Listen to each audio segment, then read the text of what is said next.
Today on Ancient DOS Games, we're taking a look at Telengard, one of the first games ever to be considered a dungeon crawl, alongside other contemporaries such as D&D and the Dungeon Quest games like Temple of Apshai. Telengard started life as a port of D&D to a mainframe computer system at Purdue University in the US, then eventually found its way onto several home computer formats such as the Apple II, Commodore PET, and TRS-80. I noticed that a lot of people guessed today's game wrong, including some guesses for D&D, since there was a port of D&D to DOS in 1984. D&D and Telengard are both basically the same game, just with differences in graphical design and controls, since D&D is text-based and Telengard is graphical. Anyways, let's bring up some game stats. Telengard was developed by Daniel Lawrence and published by the Avalon Hill Game Company in 1985. It's a one-player dungeon crawl featuring CGA 320x200 4-color graphics and PC speaker sound. As for its current release date, Daniel Lawrence released the game for free a while back, and it's still available on his Adventure Quest website at www.aquest.com. Now once again, I managed to pick a game to look at that has virtually no story. You basically take the role of a magic-using warrior as they scour the depths of the Telengard dungeon in search of riches. But before you do that, you have to roll your stats. Each character you create has 6 primary stats: strength, intelligence, wisdom, constitution, dexterity, and charisma, all of which are important in some way, but point rolls are done as 3d6, or 3 6-sided dice, meaning it's very difficult to get decent stats.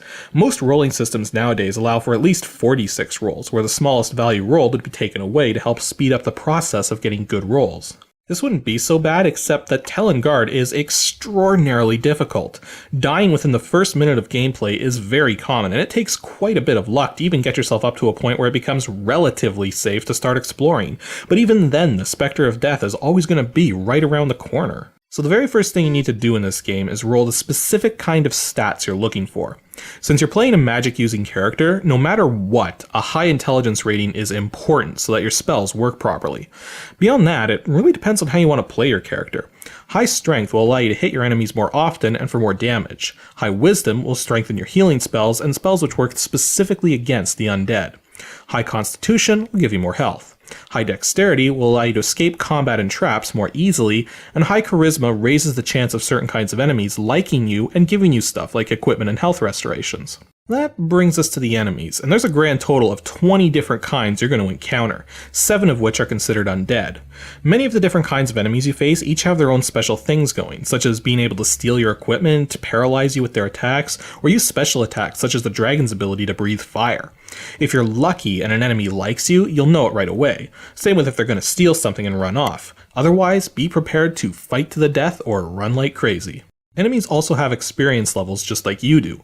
Under most circumstances, as long as your health is good and your level exceeds the enemy's level, you shouldn't have any trouble defeating them. Except the demons and dragons, who are very powerful and need to be fought carefully. If you end up in a situation that you know isn't going to go well, then you need to get out of there by evading the battle.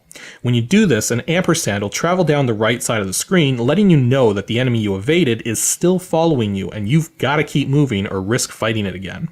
Speaking of moving, do very little of that at the start, because the first thing you need to do with any new character is get their experience level up, and there's two ways to do this. The first is to fight enemies and get experience points, of course, but the second method is to find treasures like silver, gold, and jewels, which are worth gold units, and then by bringing those treasures back to the surface, they'll be converted into experience points. Keeping in mind, though, that you can only gain one level at a time, so if you bring back enough gold units to gain 2 or more levels, you only gain enough experience to gain one level, then stop one experience point short of the next. I don't recommend doing any exploring until you reach at least level 3, and even then you should try and keep yourself within close range of a staircase to the surface until at least level 4 or 5. The simple fact is that it's much too easy to die in this game, but there are some unique items you can come across that'll help you through. Firstly, you start the game with a basic sword, armor, and shield, which as far as stats go don't really do anything because they're just basic equipment, but they can be upgraded by finding plus versions, such as +1, +2, +3, etc.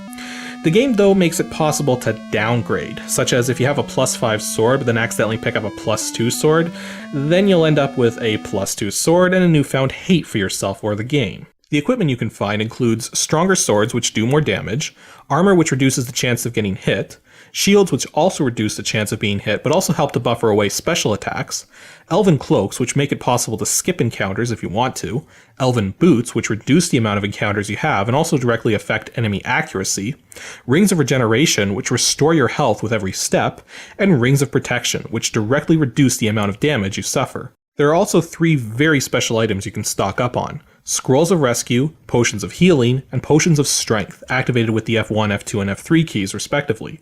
Potions of Strength make you really strong so you can deal damage in combat more easily. Potions of Healing restore large quantities of hit points. Scrolls of Rescue are interesting. If you find yourself very deep in the dungeon and are in danger of being killed, you can read from a scroll to return right back to the starting point, but the scroll can't transport any treasure that's worth gold units, so all of your gold units will be lost if you use one of these. It's basically a last resort item to keep you from running into something ultra powerful and getting killed. Now, some players might be able to get super far in this game, but I just keep dying. And alas, this game doesn't allow you to play a character while the character's saved to disk. In fact, if you save your game, you're forced back to the title screen, and then if you restore the saved game, the save file's wiped so that if you die for good, forcing you to restart with a new character. Nowadays, this kind of gameplay is usually referred to as a hardcore mode, or something along those lines. I think the highest experience level I ever reached was something like 8 or 9. Actually, now would be a good time to talk about the spells. There's a whopping 36 different spells in this game, but you have to be at the right experience level to cast them all. You start with access to all level 1 spells, then gain the next tier of spells at experience levels 3, 6, 9, 12, and 15, though many of the spells are just stronger variants of earlier spells, such as the level 2 spell Web, which is exactly like the level 1 spell Sleep, except that it's more likely to work. I don't know much about the later spells, but I do know that there's a 4th level spell that helps reduce enemy encounters, and a 6th level spell that works much like a Scroll of Rescue. One thing I neglected to mention up to now, though, is that the game was originally designed to prevent people from just sitting around and wasting mainframe computer time. So as a result, every single decision that comes up, you only have 5 seconds to confirm that you want to do something, or the game just moves forwards figuring you don't want to do anything.